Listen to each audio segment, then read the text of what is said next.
방금 우리가 읽은 이 본문은 사복음서 중에서 유일하게 요한복음에만 나오는 내용입니다. 사도 요한에 의하면 예수님과 함께 달린 십자가에 달린 두 강도의 다리는 꺾어지지만 예수님의 다리는 꺾어지지 않았다는 것입니다. 대신 예수님은 창에 찔린 옆구리에서 피와 물이 나왔다고 그럽니다. 이렇게 끔찍한 이야기를 사도 요한이 우리에게 자세히 증언하는 이유가 무엇일까요? 게다가 사도 요한은 이것이 성경 예언의 성취라고 이야기합니다. 성경 예언의 성취라는 말이 무슨 뜻입니까? 이 성경 예언이 예수님 안에 있는 우리에게도 그대로 일어나고 성취된다는 뜻입니다.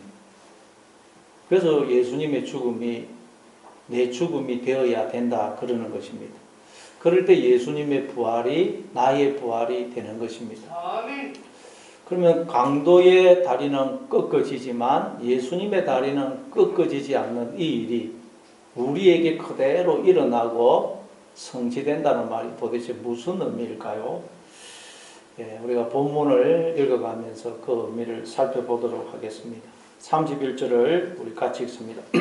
31절 같이 읽습니다. 시작. 이날은 주일이라 유대인들은 그 안식일이 큰 날이므로 그 안식일에 시체들을 십자가에 두지 아니하려 하여 빌라도에게 그들의 다리를 꺾어 시체를 치워 달라 하니, 예수님이 십자가에 달리신 이 날을 두고 준비일이라 그럽니다. 안식일 하루 전날이라는 말입니다. 예수님은 금요일 오전 9시에 십자가에 달리셨죠. 그래서 이제 해가 지면 새날이 시작되면서 안식일이 됩니다. 그리고 이번 안식일은 또 공교롭게도 6월절과 겹쳐 있습니다. 그래서 이번 안식일을 두고 큰 날이다 그럽니다. 안식일은 뭡니까? 우리가 하나님의 안식에 참여하는 것이고, 6월절은 어린 양의 죽음으로 우리가 출애굽에서 하나님의 세계 안으로 들어온 것을 의미합니다. 그래서 크게 보면 안식일과 6월절은 같은 의미입니다. 그런데 그 안식일과 6월절 준비일입니다. 준비. 그럼 이 말은 뭡니까? 안식일과 6월절에 우리가 참여하려면 그 안식일이 우리에게 임하기 위해서는 우리 쪽에서 뭔가 준비가 되어야 된다는 것입니다. 우리 쪽에서 준비가 안 되면 그 안식일은 우리에게 임할 수가 없다는 것입니다. 그러니까 우리가 하나님의 세계를 살지 못하고 하나님의 안식을 누리지 못하고 있는 것은 지금 우리에게 뭔가 준비가 되어 있지 않다는 뜻입니다. 창세기 2장 3절입니다.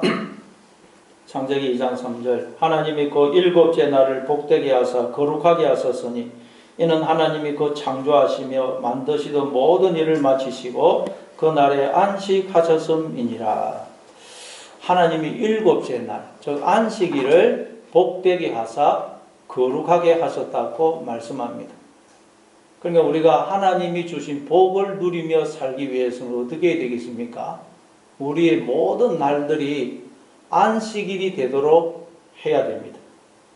안 그러면 우리는 복을 누리며 살 수 없어요. 왜냐하면 하나님이 안식일을 복되게 했기 때문에. 안식일이 아닌 다른 날은 복되지가 못합니다. 그래서 우리가 하나님의 복을 누리며 살기 위해서는 우리의 모든 날들이 안식일이 되도록 해야 됩니다. 그런데 우리의 모든 날들이 안식일이 되도록 하기 위해서, 즉 안식일이 우리에게 임하도록 하기 위해서는 우리 쪽에서 뭔가 준비가 되어야 된다는 것입니다. 그래야 안식일이 임한다는 것입니다.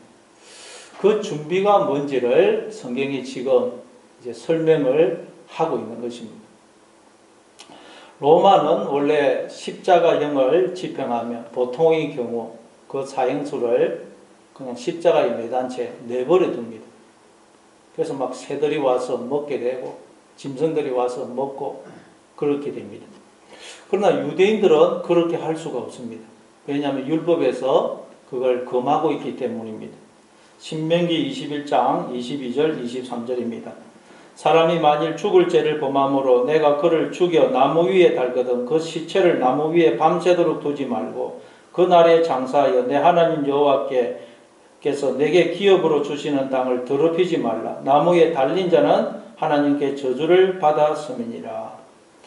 만일 사람을 죽여 나무에 매달게 되면 밤새도록 시체를 두지 말고 그날에 그 시체를 내려서 장사하라고 말씀합니다. 그래서 유대인들은 이 규례를 지키기 위해서 빌라도에게 가서 십자가에 달린 자들의 다리를 꺾어 빨리 죽게 해서 시체를 치워달라고 요구합니다. 왜냐하면 건장한 남성의 경우에는 십자가에 달리게 되면 보통 2, 3일, 많게는 일주일 동안 살아있었다고 그럽니다. 그래서 다리를 꺾어서 빨리 죽게 해서 시체를 치워달라는 것입니다. 십자가에 달린 사람은 이제 몸이 아래로 처지기 때문에 다리와 팔로 이렇게 몸을 끌어당겨서 이제 숨을 쉬고 또 내려가고 이럽니다. 근데 다리를 꺾어버리면 팔만으로는 이 몸을 끌어당길 수가 없어 흉부가 압박이 되어 숨을 못 쉬어서 곧 죽게 됩니다. 그래서 이제 이 빌라도가 그 유대인들의 요구를 들어줍니다. 32절입니다. 오늘 보면 32절. 같이 읽습니다. 시작. 군인들이 가서 예수와 함께 못 박힌 첫째 사람과 또 그 다른 사람의 다리를 꺾고 그래서 군인들이 가서 예수님과 함께 십자가에 달린 두 강도의 다리를 꺾습니다. 어떻게 꺾느냐? 쇠 망치나 몽둥이를 가지고 휘둘러서 다리를 박살을 내는 것입니다. 그러면 와 하는 비명소리와 함께 몸이 아래로 처지면서 숨을 제대로 쉬지를 못해 곧 죽게 됩니다. 또 33절 34절을 보겠습니다. 33절 34절 같이 읽습니다. 시작. 예수께서 이르러서는 이미 죽으신 것을 보고 다리를 꺾지 아니하고 그 중 한 군인이 창으로 옆구리를 찌르니 그 피와 물이 나오더라. 근데 군인들이 예수님을 보니까 예수님은 이미 죽어 있어요. 그래서 다리를 꺾지 않고 한 군인이 창으로 예수님의 옆구리를 찌릅니다. 이건 빌라도가 시킨 것이 아닙니다. 군인들이 볼 때 예수라는 자는 이미 죽어 있으니 굳이 다리를 꺾을 필요가 없다고 생각한 것입니다. 그렇지만 확인 사살을 하기 위해서 창으로 옆구리를 찌른 것입니다. 그랬더니 물과 피와 물이 나오더라 그럽니다. 피가 나오는 건 이해가 되는데 물이 또 어떻게 나왔을까요? 의학자들에 의하면 사람의 이 심장이 파열을 하게 되면 이 심장 속에 돌던 피가 심낭 속으로 몰리고 그래서 피가 확 이렇게 차서 넘치게 되면 심장에서 피가 분리가 되어서 물과 피로 나누게 된다 그래요. 근데 이제 군인이 밑에서 위를 보고 창으로 찔렀기 때문에 그 창이 옆구리를 관통해서 심장을 찌른 것입니다. 그래서 심장이 터지면서 그 속에 있던 물과 피가 쏟아진 것입니다. 그러니까 이 말은 예수님은 이미 운명하셨다는 뜻입니다.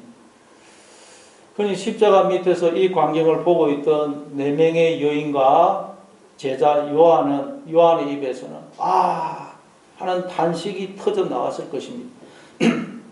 이제 예수님은 완전히 죽으신 것입니다. 혹시라도 하던 그런 일말의 기대마저 다 무너진 것입니다. 완전한 절망입니다. 모든 희망이 사라진 것입니다. 4명의 여인과 요한은 망연자실한 채 이 광경을 지켜보고 있었을 것입니다. 그런데 사도 요한은 이렇게 이야기를 합니다. 우리 35절을 보겠습니다. 35절 같이 읽습니다. 시작. 이를 본 자가 정언하였으니 그 정언이 참이라. 그와 자기의 말하는 것이 참인 줄 알고 너희로 믿게 하려 함이니라. 사도 요한은 자신이 직접 골고다에서 이 광경을 보고 정언을 하고 있는데 이 정언은 참이다 그럽니다. 이 말은 이 증언은 거짓이 아니고 사실이다. 지어낸 허구가 아니고 실제 있었던 이야기다. 그런 의미도 되지만 진짜 의미는 이 증언은 진리다라는 뜻이에요. 알레티노스, 진리다. 다시 말해 내가 지금 십자가의 이 장면을 이렇게 자세히 증언하는 것은 나는 이것이 진리임을 알기 때문이고 너희도 이 진리를 믿도록 하기 위해서다라는 말이에요. 무엇이 진리라고요? 예수님과 함께 십자가에 달린 두 강도의 다리는 꺾어지지만 예수님의 다리는 꺾어지지 않았고 대신 창에 찔린 옆구리에서 피와 물이 나옴. 이것이 진리라는 거예요. 이것이. 그래서 요한은 이걸 우리에게 증언하고 있고 우리는 이걸 믿어야 된다는 거예요. 이게 진리라는 거예요. 아니 이게 왜 진리이며 왜 우리가 이걸 믿어야 되죠? 강도의 다리는 꺾어지지만 예수님의 다리는 꺾어지지 않는 이게 진리고 우리는 이걸 믿어야 된다는 거예요. 참 이해가 안 됩니다. 사도 요한은 그 이유를 뒤에서 이렇게 설명합니다. 36절을 읽어보겠습니다. 36절 같이 읽습니다. 시작. 이 일이 일어난 것은 그 뼈가 하나도 꺾이지 아니하리라 성경을 응하게 하려 함이라. 우리 한글 성경에는 빠져 있지만 원문에는 왜냐하면이라는 뜻의 접속사 가르라는 단어가 있습니다. 그러니까 다시 번역하면 왜냐하면 이 일이 일어난 것은 그 뼈가 하나도 꺾이지 아니하리라 한 성경을 응하려 함이라 입니다. 다시 말해 왜 이 일이 진리냐? 이 일이 성경에 예언이 되어 있다는 것입니다. 그래서 성경 예언의 성취로 이 일이 일어났기 때문에 이 일이 진리라는 거예요. 그래서 우리는 이 진리를 믿어야 된다는 것입니다.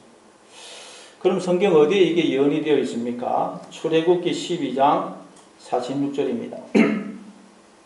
같이 읽습니다. 시작. 한 집에서 먹되 그 고기를 조금도 집 밖으로 내지 말고 뼈도 꺾지 말지니여. 이스라엘 백성들이 출애굽하던 6월절 저녁에 어린 양을 잡아서 그 고기를 무교병과 썬 나물과 함께 먹었죠. 그런데 그때 뼈는 절대 꺾지 말라고 하셨어요. 고기를 먹다 보면 뼈를 부러뜨리기도 하는데 절대 뼈는 꺾지 말라고 하셨어요. 어린 양의 뼈는 절대 꺾지 말아라. 그래서 그 예언의 성취로 강도들의 뼈는 꺾어졌지만 예수님의 뼈는 꺾어지지 않았다는 것입니다. 또 민수기 9장 12절을 보겠습니다. 민수기 9장 12절 같이 읽습니다. 시작. 둘째 달 14째 날 해질 때에 그것을 지켜서 어린 양의 무교병과 썬 나물을 아울러 먹을 것이요 아침까지 그것을 조금도 남겨두지 말며 그 뼈를 하나도 꺾지 말아서 6월절 모든 규례대로 지킬 것이니라. 여기서도 어린 양의 뼈는 하나도 꺾지 말라 그렇게 말씀을 하죠. 이 성경 예언의 성취로 강도들의 뼈는 꺾어졌지만 예수님의 뼈는 꺾어지지 않았다는 것입니다. 그래서 이게 진리고 그래서 이 예언이 우리에게도 그대로 예수님 안에 있는 우리에게도 그대로 이루어지고 성취된다는 것. 그래서 이게 진리고 이걸 우리는 믿어야 된다는 것. 그래서 시편 34편에 가면 이 말씀을 이렇게 또 적용을 합니다. 시편 34편 19절 20절입니다. 시편 34편 19절 20절 같이 읽습니다. 시작. 그이는 고난이 많으나 여호와께서 그의 모든 고난에서 건지시는도다. 그의 모든 뼈를 보호하시며 그 중에서 하나도 꺾이지 아니하도다. 시편에 오니까 이 내용을 의인 즉 예수님 안에 있는 우리에게 적용을 해요. 하나님께서 그 어떤 환난과 고난 속에서도 의인의 뼈는 보호를 하셔서 하나도 꺾이지 않게 하신다고 그래요. 의인의 뼈는 안 꺾인다는 거예요. 그러면 여러분 우리는 인생을 통해서 우리 속에 있는 강도의 뼈는 다 꺾어지고 예수님의 뼈, 즉 하나님의 뼈는 남는 그런 과정을 통과하게 된다는 거예요. 우리 속에 있는 강도의 뼈는 다 꺾어지고 예수님의 뼈, 하나님의 뼈만 남는 이 과정을 통과하게 된다는 것입니다. 그래서 이걸 두고 사도 요한은 진리라 그러면서 내가 이 진리를 너희에게 증언하는 것은 너희로 이 진리를 믿도록 하기 위해서다 그러는 것입니다. 그럼 여러분, 강도의 뼈는 꺾어지지만 예수님의 뼈는 꺾어지지 않는 이 일이 우리에게 일어나고 성취된다는 말은 또 무슨 뜻일까요? 여러분, 뼈라는 것은 또 어떤 역할을 하는 것입니까? 뼈라는 것은 우리 이 몸이 형체를 가질 수 있게 해줘요. 첫째, 우리 몸에 다 뼈가 있기 때문에 형체가 가집니다. 뼈가 없으면 이 염체도 물이 돼가지고 형체가 없어요. 이 뼈가 있기 때문에 우리가 다 이렇게 형체를 가지게 되고, 또 뼈가 있고 그 속에 관절이 있기 때문에 이렇게 우리가 활동을 하고 물건도 들 수 있어요. 뼈가 없으면 아무 들지도 못합니다. 뼈가 있기 때문에 서서 걷고 뛰고 활동을 하고 일을 할 수가 있는 것입니다. 건물에 비유하자면 이 뼈는 기둥과 같아요. 기둥. 근데 솔로몬이 지은 성전에 보니까 보아스와 야긴이라는 두 기둥이 있었죠. 보아스는 그에게 능력이 있다. 야긴, 그가 세우리라 라는 뜻입니다. 성전에는 기둥이 있더라는 거예요.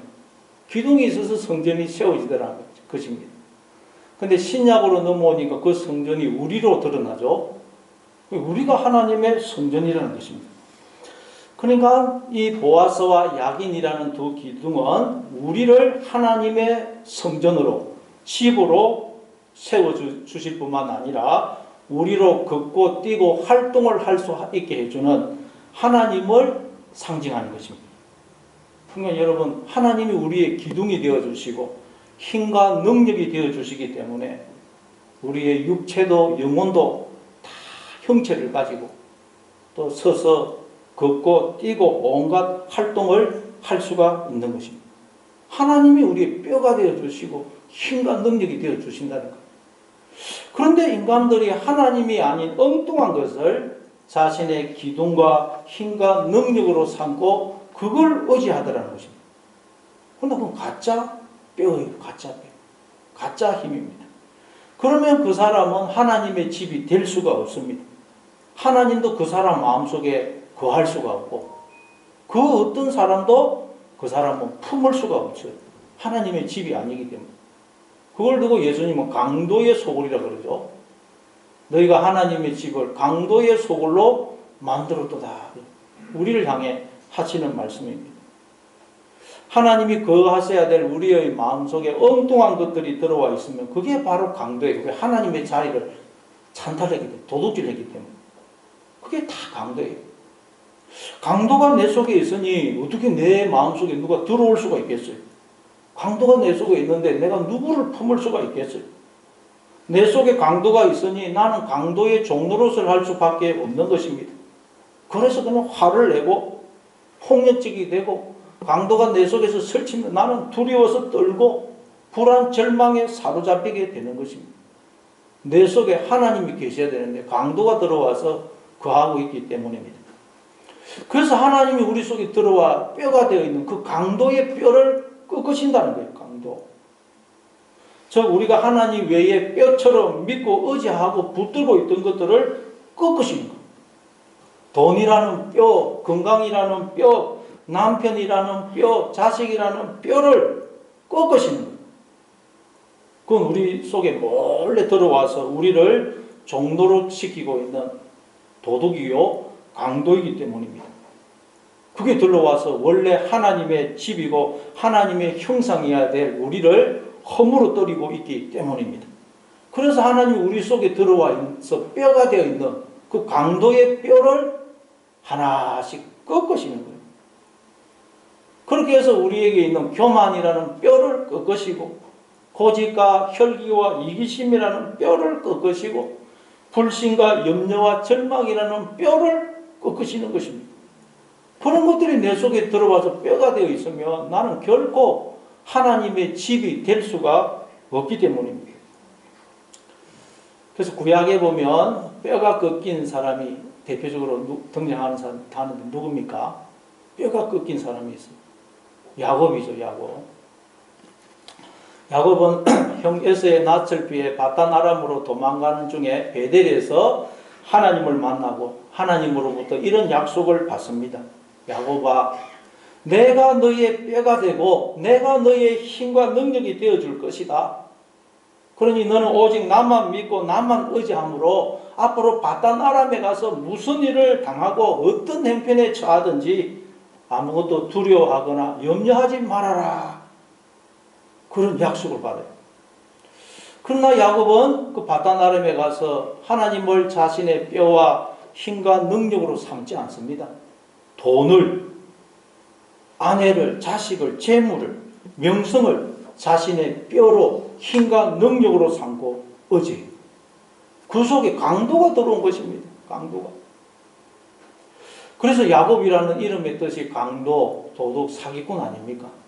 야곱이 특별히 남의 그 도둑질 했다는 말이 아닙니다. 하나님의 것을 도둑질 했다는 하나님. 그 속에 강도가 들어와 있는 거예요. 하나님이 계시할 자리에 엉뚱한 게 들어와 있는 거예요. 그러니 야곱을 보면 늘 만족이 없어요. 만족이 없습니다. 바단 아람에 사는 동안 만족이 없고 늘 목이 마르고 불만이에요. 외삼촌 라반 때문에 부인도 없고 재물도 없고 가정도 세우고 자식도 낳았는데 늘 외삼촌한테 불만이에요. 외삼촌은 늘 나를 속인다는 거예요. 그래서 외삼촌한테 말도 안 하고 몰래 밤에 몰래 가족들을 다 데리고 도망을 오죠. 그러니까 또 외삼촌이 화가 나서 추격을 합니다. 그러나 하나님께서 도우셔서 외삼촌이 야곱에게 손을 못 대고 두 사람 사이에 언약을 맺고 헤어집니다. 그래서 이제 야곱이 집으로 또 고향으로 돌아오는데 이번에는 형 에서가 또 군사 400명을 데리고 자기에게로 오고 있다는 소식을 듣게 됩니다. 그러니 다시 외삼촌이 있는 바단 아람으로 갈 수도 없고 이러지도 못하고 저러지도 못하는 상황이에요. 그래서 야곱이 야복 강가에서 고민을 하다가 밤에 일어나서 가족들, 가축들, 종들은 야복강을 건너게 하고 홀로 남습니다. 그랬더니 어떤 사람이 야곱에게 씨름을 걸어와요. 그래서 밤새도록 씨름을 하는데 야곱이 지지를 않습니다. 그러자 그분이 야곱의 한두 배를 이 고관절 부위를 친 거예요. 그냥 뼈가 부러졌어요. 이 고관절 부위에 뼈가 부러지면 그 고통은 말로 표현할 수가 없어요. 움직일 수도 없고 숨도 제대로 쉴 수가 없습니다. 그러니 야곱은 막 하고 비명을 질렀을 것입니다. 그리고 이제 날이 새려고 해서 그 사람이 가려고 하니까 야곱이 당신이 내게 축복하지 아니하면 가게 할 수가 없습니다. 그래서 그 사람이 네 이름이 무엇이냐? 야곱입니다. 다시는 야곱이라 그러지 말고 이스라엘이라 해라. 네가 하나님과 및 사람들을 괴로워 이겼음이라. 당신의 이름을 알려주십시오. 어찌하여 내 이름을 묻느냐? 그러면서 그분이 야곱에게 축복을 합니다. 그래서 야곱이 그곳 장소를 내가 하나님의 얼굴을 배웠다라는 뜻으로 버니엘이라고 짓죠. 그래서 야곱이 그 버니엘을 지날 때 해가 돋았고 그는 그 부러진 다리 때문에 허벅 다리로 말미암아 저렇더라. 하나님이 뼈를 꺾으신 겁니다. 야곱이 하나님 외에 뼈처럼 믿고 의지하던 것들을 꺾으신 것입니다. 돈이라는 뼈, 가족이라는 뼈, 자식이라는 뼈, 명성이라는 뼈를 꺾으신 것입니다. 그렇게 해서 야곱 속에 있는 그 교만이라는 뼈, 불신과 절망이라는 뼈를 꺾으십니다. 야곱 속에 몰래 들어와 야곱의 뼈가 되어 있던 그 강도들의 뼈를 꺾으십니다. 그렇게 해서 하나님이 다시 야곱을 하나님의 성전으로 회복시키신 것입니다. 야곱을 통해서 하나님의 힘과 능력이 나타나게 하신 것입니다. 이게 바로 강도의 뼈는 꺾이고 예수님의 뼈는 꺾이지 않는다는 말씀의 의미입니다. 우리 성도는 다 이 과정을 통과한다는 것입니다. 이 과정을 통과함으로 우리는 하나님이 뼈이시고 힘과 능력이 있신 성전으로 하나님의 형상으로 하나님의 자녀로 다시 회복이 되는 것입니다. 그럼 우리는 하나님의 집이 되어 하나님의 품이 되어 누구든지 품을 수가 있게 됩니다. 우리가 하나님의 품이 되어 하나님은 우리를 당신의 집으로 품으로 삼아 모든 사람을 품기를 원하십니다. 그렇게 되기 위해서는 우리 속에 몰래 들어와서 뼈가 되어 있는 이 강도의 뼈들이 다 꺾어져야 됩니다. 그러나 여러분, 뼈가 여러분 꺾여봤습니까? 뼈가 꺾이면 그 고통은 말로 표현할 수 없어요. 그래서 하나님 우리 뼈를 꺾을 때마다 우리는 나도 모르게 막 비명이 터져 나옵니다. 비명. 신앙생활 하다 보면 비명이 터져 나옵니다. 여자분들은 아이 낳을 때 너무 막 그냥 고통스러워서 자기도 모르게 남편한테 막 욕을 하지 않습니까? 쌍욕 너무 힘드니까. 마찬가지로 하나님이 우리 속에 몰래 들어온 이 강도의 뼈를 꺾으실 때 우리도 너무 고통스러워서 나도 모르게 하나님을 향하여 욕을 하기도 하고 삿대질을 하기도 하는 것입니다. 욥이 그랬죠. 욥이. 하나님이 욥에게 있는 강도의 뼈를 꺾으니까 욥이 그냥 막 하나님을 향하여 저주를 쏟아내요. 너무 아프기 때문입니다. 때로는 하나님이 나를 죽이려고 이러시나 그런 생각이 들면서 하나님 앞에 섭섭한 마음이 들기도 하고 하나님에 대해서 삐지기도 하고 불만을 가지기도 하는 것입니다. 그러나 그건 우리를 구원하시고 우리를 다시 하나님의 집으로 하나님의 형상으로 회복시키시는 하나님의 손길이라는 것입니다. 그래서 사도 바울은 이렇게 우리에게 말씀합니다. 고린도후서 4장 16절입니다.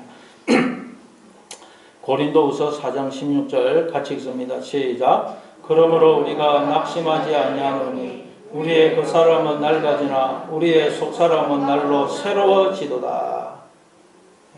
하나님이 우리의 뼈를 꺾으시는 것은 우리를 하나님의 성전으로 잔으로 회복시키시는 과정이라는 것입니다. 그러니 하나님이 아무리 나를 뼈를 꺾으신다 할지라도 낙심하지 말라는 거예요. 낙심하지 말라. 왜냐하면 하나님은 우리 속에 있는 강도의 뼈를 꺾으시는 것이기 때문입니다. 그 뼈는 꺾어야 삽니다. 그 뼈를 놔두면 안 돼요. 죽어요. 그래서 우리의 그 사람은 낡아지나 우리의 속 사람은 날로 새로워지도다. 그러는 것입니다. 그러니 여러분, 하나님 여러분의 지금 뼈를 꺾고 계십니까? 죽을 것 같습니까? 여러분, 좀 입을 꽉 아물고 잘 견뎌내시기 바랍니다. 낙심하지 마시기 바랍니다. 그리고 이제 여러분도 오직 하나님만 믿고 의지하심으로 여러분 속에 들어와 있는 그 강도의 뼈들을 여러분도 스스로 꺾으시기 바랍니다. 안 그러면 하나님이 꺾으세요. 왜 안 꺾으면 죽으니까. 우리가 절망과 낙심에 사로잡혀 있는 것도 우리 속에 강도의 뼈가 들어와 있기 때문입니다. 그건 가짜 뼈이기 때문에 그 가짜 뼈가 내 속에 들어와 있는 한 우리는 설 수가 없어요. 뼈가 없으면 설 수 없지 않습니까? 우리는 설 수도 없고 걷지도 뛰지도 못하고 아무런 일을 할 수가 없어요. 그래서 사도행전 3장에 보니까 베드로와 요한이 기도하려고 성전에 올라갔더니 그 성전 미문에 한 안전뱅이가 나면서부터 걷지를 못하는 안전뱅이가 앉아서 구걸을 하고 있죠. 이 안전뱅이는 누구를 가리키겠습니까?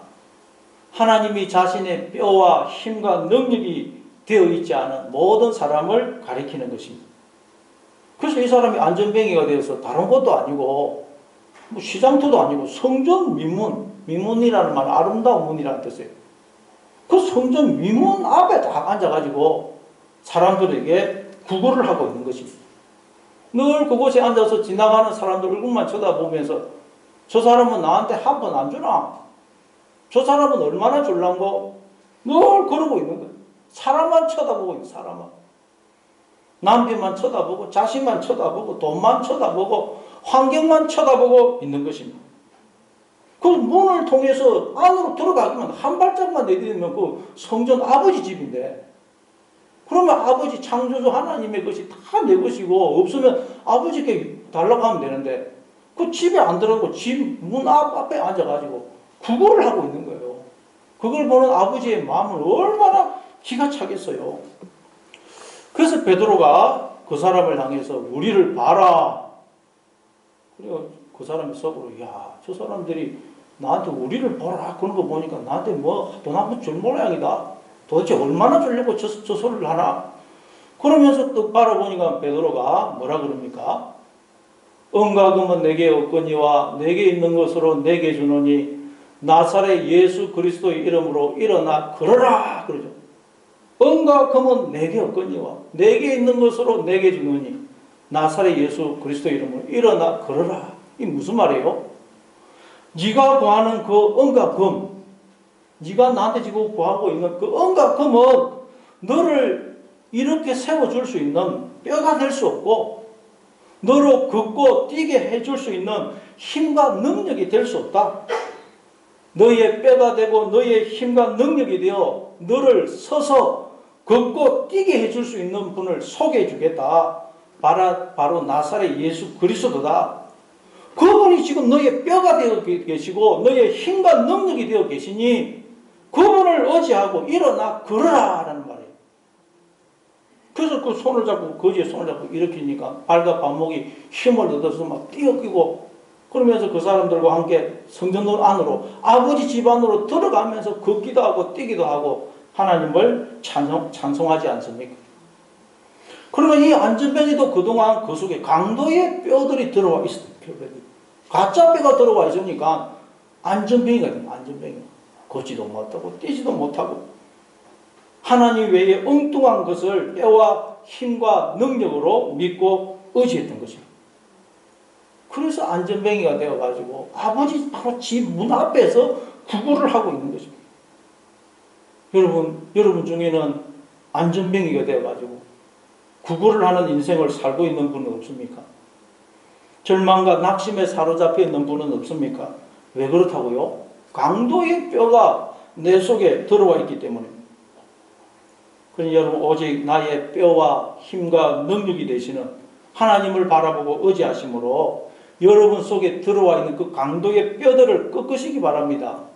교만이라는 뼈, 절망이라는 뼈, 낙심이라는 뼈, 불신이라는 뼈를 꺾으시기 바랍니다. 그래서 여러분도 다 일어서서 걷고 뛰고 하나님을 찬송하는 그런 삶을 살아가시는 여러분 되시기를 바랍니다. 네, 오늘 보면 또 37절을 한번 보겠습니다. 37절 37절 같이 읽습니다. 시작. 또 다른 성경에 그들이 그 찌른 바를 보리라 하였느니라. 네, 또 다른 성경에 그들, 즉 예수님을 찌른 자들이 자기들이 찌른 예수님을 보게 될 것이라 그렇게 예언이 되어 있다는 것입니다.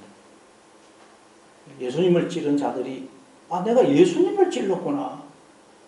그걸 알게 될 것이라는 예언이 되어 있다는 것. 이 예언도 여러분 우리에게 그대로 성취가 된다는 것. 우리가 지금 다 예수님을 하나님을 찌르고 있다는 참으로. 그런데 우리가 모르고 있다가 이제 성령이 임하게 되면 눈이 열리게 되면 내가 그동안 나와 함께 하시는 하나님을 참으로 찔렀구나. 하나님의 심장을 찔렀구나 하는 걸 알게 된다는 것. 이게 예언이 되어 있다는 것.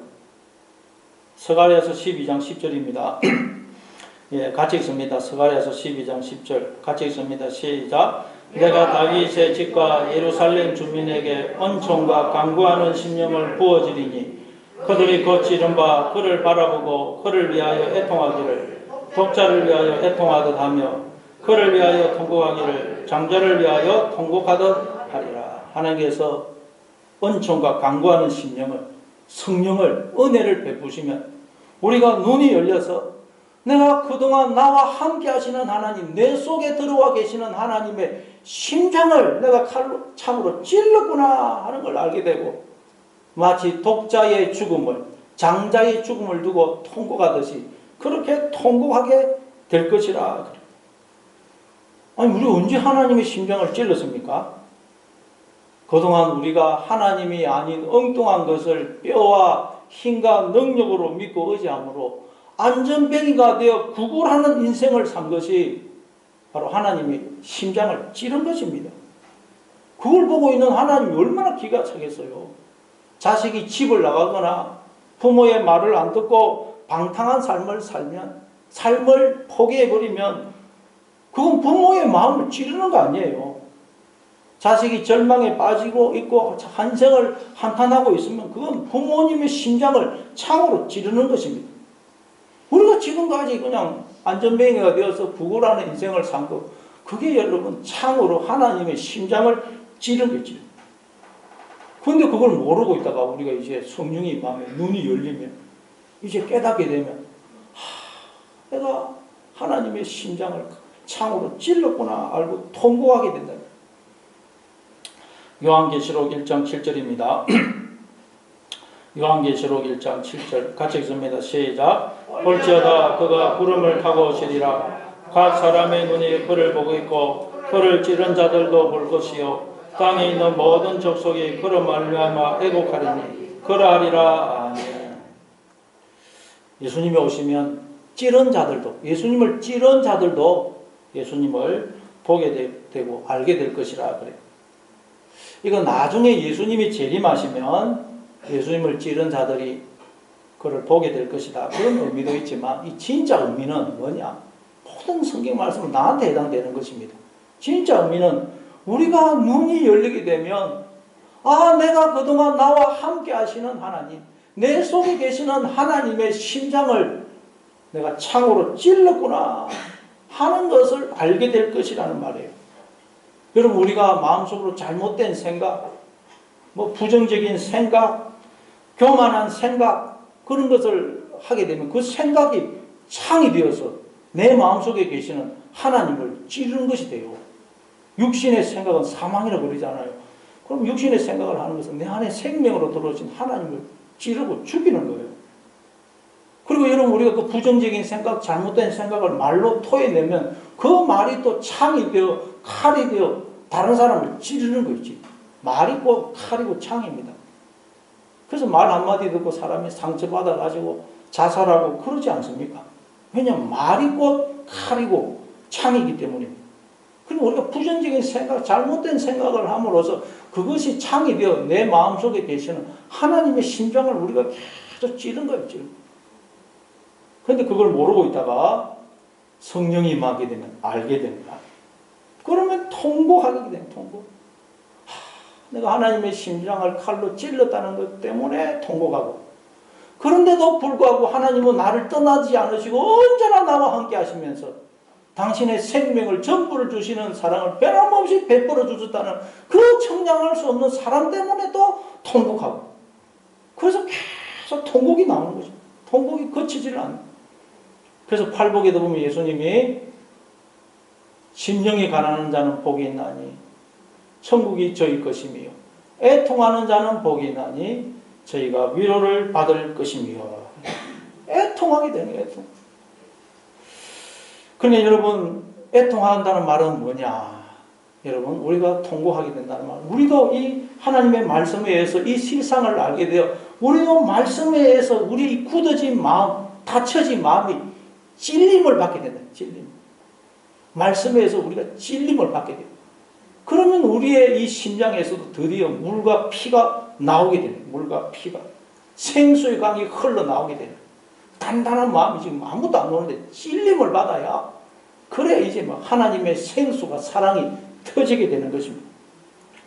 그래서 스가랴서 13장 1절에 보면 이렇게 이야기합니다. 스가랴서 13장 1절 스가랴서 13장 1절 같이 읽습니다. 시작. 그날에 죄와 더러움을 씻는 셈이 다윗의 족속과 예루살렘 주민을 위하여 열리리라. 그날에 하나님 우리를 찾아오셔서 깨닫게 해주시면 바로 죄와 더러움을 씻는 셈이 열릴 것이야. 셈이 열린다는 거예요. 이 셈이 어디 있습니까? 에스겔서 47장에 보니까 생수가 성전 문지방에서 흘러나오죠. 그런데 우리가 성전 아닙니까? 성전. 그러니까 여러분, 하나님을 마음에 모심으로 성전이 된 우리의 마음에서 생수의 강이 흘러나온다는 거예요. 우리가 말씀에서 찔림을 받게 되면 그때 이 죄와 더러움을 씻는 셈이 우리의 마음에서 열리게 돼요. 열리게. 그래서 예수님도 요한복음 7장 37절 이하에서 누구든지 목마르거든 내게로 와서 마시라. 나를 믿는 자는 그 배에서 생수의 강이 흘러나오리라. 이는 그를 믿는 자들이 받을 성령을 가리켜 말씀하신 것이라. 하나님을 모심으로 성전이 된 우리의 마음에서 생수의 강이, 피와 물이, 하나님의 사랑이 흘러나온다는 거예요.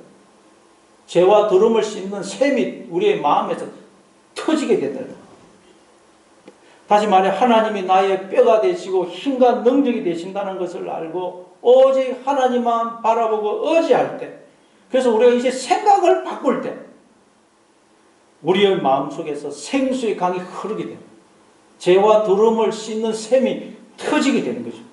피와 물이 나오게 되는 것입니다. 그러니 여러분, 하나님이 여러분의 뼈를 꺾으실 때, 그래서 때로는 우리가 뭐 정신을 잃어버리고 비명을 지르기도 하고 욕을 하기도 하지만 꼭 정신을 차려서서 하나님이 지금 나를 회복시키고 계시지, 나를 지금 하나님의 성전으로 자녀로 지금 다시 거듭나게 하고 계시지. 그래서 강도인 나는 죽고 내 안에 그리스도가 사시는 하나님의 자녀로 나를 지금 거듭나게 하고 계시지 하는 것을 깨닫고 소망을 가지고 잘 참고 견뎌내시는 여러분 되시기를 바랍니다. 뿐만 아니라 나의 뼈와 힘과 능력이 되시는 하나님만 바라보고 의지함으로 여러분도 이제 스스로 여러분 속에 있는 강도의 뼈들을 꺾으시기 바랍니다.